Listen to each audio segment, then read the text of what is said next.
the Astros used an off-field camera and a system of bangs on a trash can.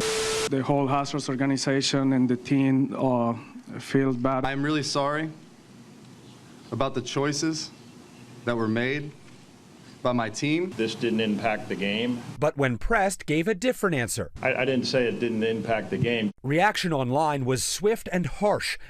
I lost respect for those guys. They've cheated the game. Everybody around the league is really upset, and rightfully so, because it's really a disgrace to the game.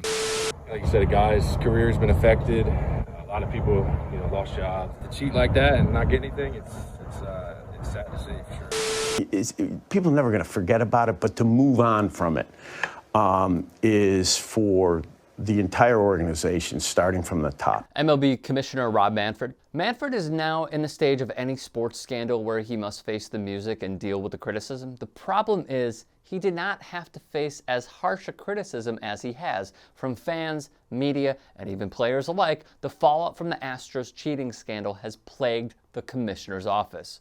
In case you've been living under a rock, the Astros positioned a camera in center field. That camera would film signals given by the opposing team's catcher about what pitch the pitcher should throw. That camera feed was transmitted live into the Astros dugout, where a player would allegedly be watching the feed with a baseball bat and trash can. Another element of data transmission was this setup just steps away from the Astros dugout with a monitor, wires, table, chair, and trash can. As CBS reports, at a game against the White Sox, the Astros removed the monitor from the wall in the tunnel and hid it in an office. In the process, opposing players have been cut from teams because of poor performance. Many others, including team personnel across the board, have lost salary bonuses. The glory of the game, hoisting the World Series trophy, was robbed from various teams who took on the cheating Astros. It started with owner Jim Crane. Our opinion is that this didn't impact the game. Not taking responsibility and getting press from ESPN's Marley Rivera. Jim, sign stealing is a distinct advantage for the hitter. So how is it that it doesn't affect competition? So then what are you guys apologizing for? We're apologizing because we broke the rules. But isn't sign stealing a distinct advantage for the hitter, so doesn't it automatically impact competition? It could possibly do that. It could possibly not. Okay, guys, we're going to wrap up. And this was passed down to Alex Bregman and Correa alike. What doesn't sit well with me is when you say false statements. If you don't know the facts, if you're not informed, this is America, Ken. You can say whatever you want. You should get informed. You should be informed before you talk about other players.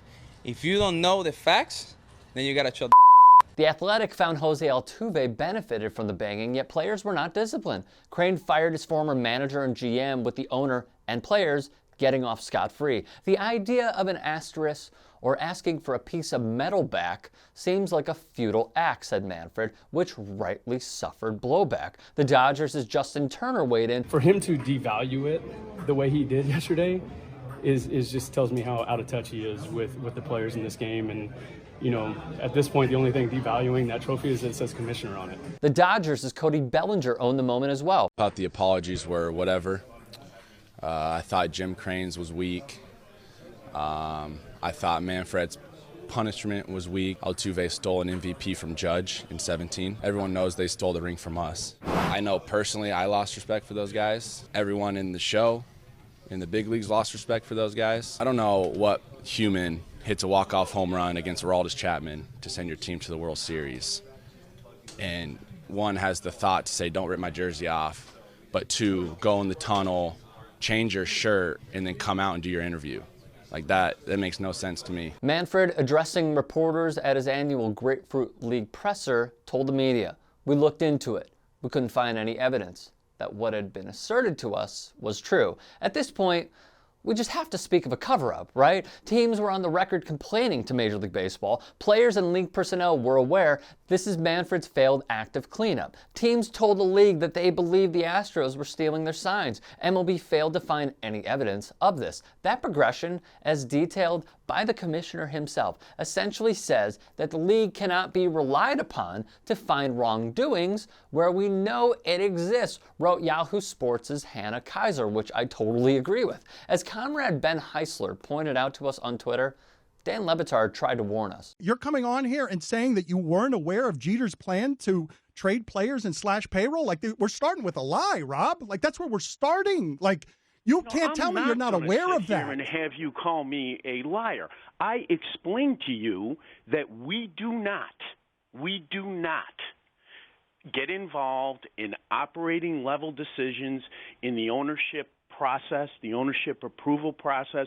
Clubs make those local decisions. Rob, were you aware of his plan, though? Were you aware of it? Manfred, in my view, has attempted to Roger Goodell Major League Baseball. He's failed, tarnishing the World Series trophy as just another piece of metal, and allowing cheaters to roam free while livelihoods are destroyed. This is the unpolicing of Major League Baseball, led by the Deputy Commissioner, Rob Manfred.